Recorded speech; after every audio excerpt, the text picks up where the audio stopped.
है मन निकाह सुन्नती में पाक ज़िंदगी, हुक्म खुदा रसूल है रब की बंदगी। सैयद हो या पठान हो या सुन्नी हो या शाफ़ई, जिसको रहा न खौफ खुदा है वो उम्मी। ए उम्मती तू अपना गिरेबान झांक ले, न बस सकेगा छोड़ शरीयत न लांग ले। कितने ही रस्म उसने तो खुद से बना लिए, दौलत के जोर इज़ाम पे सबको मिला लिए। इस्लाम में जो घर का वो खव्वाम है, मगर हो फ़र्ज़ और सनन नहीं उसको रही फ़िक्र। आसान रहा निकाह है दलदल बना दिया, बेटी का हो निकाह ये मुश्किल बना दिया। यूं दीन हक़ इताअत सुन्नत रसूल में, बिद्दत को इख्तियार किया शऊर में। लड़की के घर से नक़द व चेक का सवाल किया, लड़की के घर से नक़द वो चेक का क्या सवाल। बेटे को लेके भीख का तुझको न था ख्याल।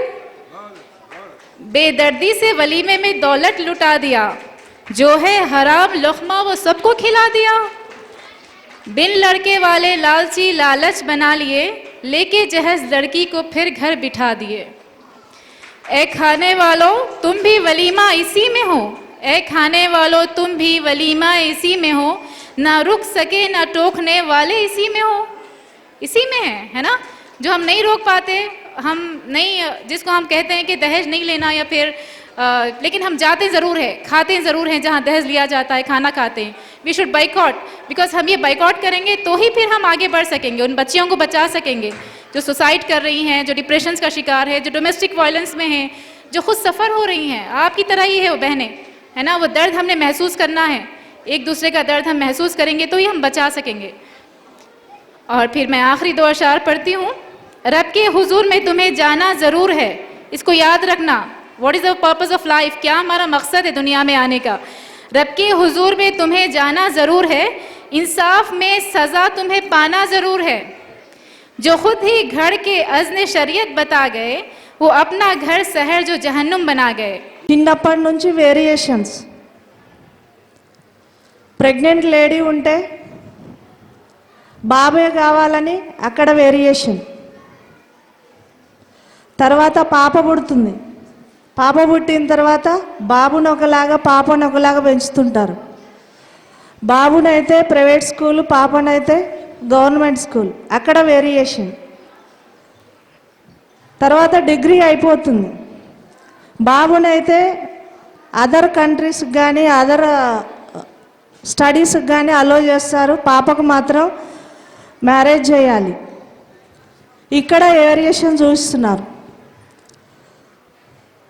తర్వాత మ్యారేజ్ అవుతుంది, మ్యారేజ్ అయిన తర్వాత కూడా అక్కడ కూడా వేరియేషన్ చూపిస్తున్నారు. ఎలా? భర్త చెప్పినట్టు వినాలి, భార్యకి ఏం పవర్స్ ఉండవు. సరే, అది కాకుండా కొంతమంది జాబ్స్ తెచ్చుకుంటారు కష్టపడి, అక్కడ కూడా వేరియేషన్, మేల్ డామినేషన్ ఆఫీసెస్లో అయితే. ఇంకెక్కడ పవర్ యూజ్ చేయాలి లేడీసు. దాని తర్వాత ఒక ఏజ్ వస్తుంది, ఏజ్ వచ్చిన తర్వాత ఓల్డ్ పేరెంట్స్ అవసరం లేదు, అక్కడ వేరియేషన్. ఇంత వేరియేషన్ ఉన్నప్పుడు లేడీస్ బయటకు వచ్చి వాళ్ళ పవర్స్ ఎలా యూజ్ చేస్తారు? చేయలేరు కదా. దీనికి ఫస్ట్ నుంచే మనం వాళ్లకు కోఆపరేట్ చేయాలి, వేరియేషన్ అనేది చూయించకుండా ఉండాలి.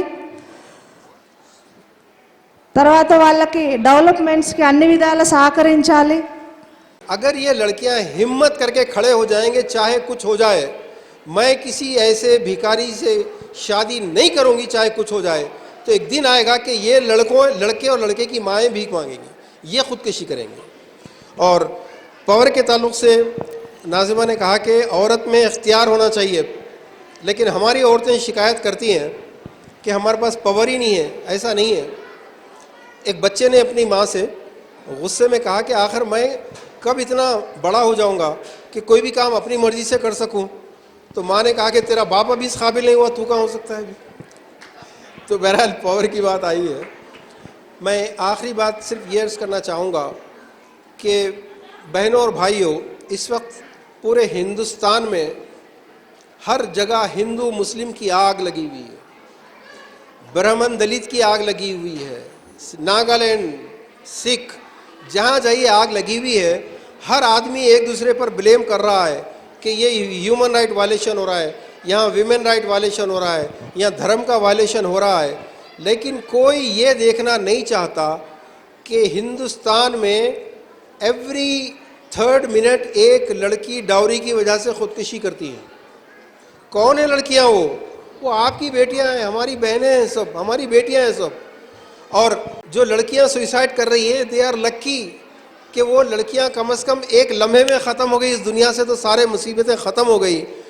लेकिन उन लाखों करोड़ों लड़कियों का क्या आपने कभी सोचा है जो सुबह में जहेज़ नहीं लाने की वजह से शौहर की गाली खाती हैं, दोपहर में सास की गालियां खाती हैं, शाम में ननंदों की ताने सुनती हैं? अगर किसी ससुराल में आपकी बेटी जाती है, जिस ससुराल में जिठानी ने 15 लाख का जहेज़ लाया है, जिस ससुराल में ननंद की शादी 20 लाख की हुई है, अगर ये लड़की कुछ कम लेकर गई है तो उसकी ज़िंदगी जहन्नुम। हर रोज़ जिंदा लाश, इनको कौन बचाएगा? मैं यही कहना चाहूँगा, ये धर्म के झगड़े छोड़ो, ये रीजन के झगड़े छोड़ो, पहले अपनी माँओं और बेटियों को बचाओ इस जहेज़ से। और अगर ये कामयाबी के साथ रन करना है, ऐसी शादी के इनविटेशन आए जिसमें लड़की के वालिद से खाना ले रहे हैं, उसमें लड़की के वालिद से खाना लिखा होता है, उस रुखे को ऐसे वापस करो और कहो कि माफ़ी चाहते हैं।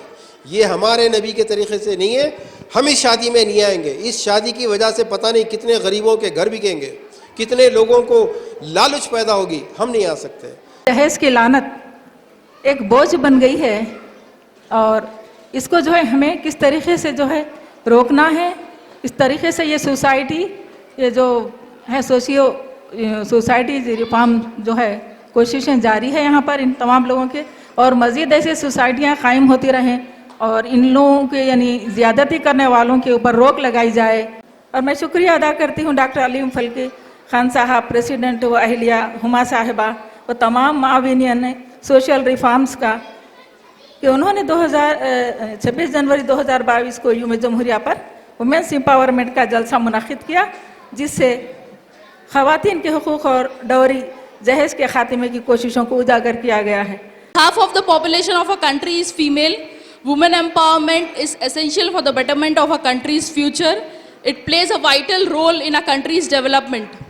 So this Republic Day, let's take a pledge to ensure the safety and security of women and never ever discriminate, underestimate the power of Indian women.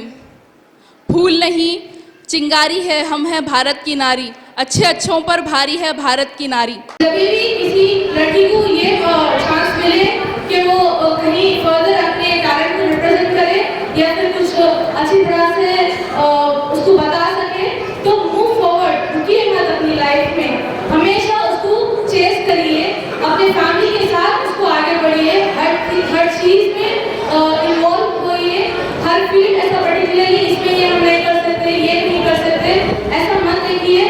आजकल लड़कियां हर फील्ड में जा रही है, चाहे वो प्लेन उड़ाना कुछ हो, पायलट बनना हो या फिर कुछ और हो, आर्किटेक्चर फील्ड में बहुत सारा परस्यूट कर रही है लड़कियां, डॉक्टर, इंजीनियर और टीचर के बेस्ट एग्जाम्पल है। गर्ल्स फील्ड के लिए अच्छी तरह से अपने एफर्ट्स को रखिए और आगे बढ़िए। And I really appreciate and thank social reform society for conducting this such particular kind of program of women empowerment and development. Power मतलब सिर्फ ऊंचाई पे बैठना नहीं, पावर होता है रिस्पॉन्सिबिलिटी, जिम्मेदारी।